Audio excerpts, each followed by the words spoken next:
Everyone, welcome back, new brand video. In this video I'm going to be showing you how to get standby mode and nightstand mode. You guys can see nightstand mode if you want to enable, and how to turn on nightstand mode in iPhone and iPad after update iOS 17.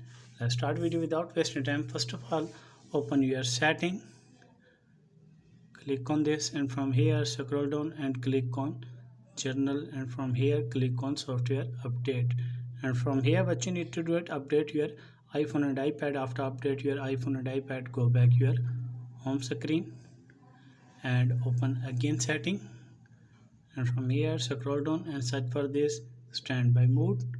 Click on this, and what you need to do it turn on this toggle. If the toggle turn off, what you need to do it turn on this toggle and turn on night mode toggle. If the toggle turn off, what you need to do it turn on this toggle, and after that go back and shut down your mobile and enter your charging cable.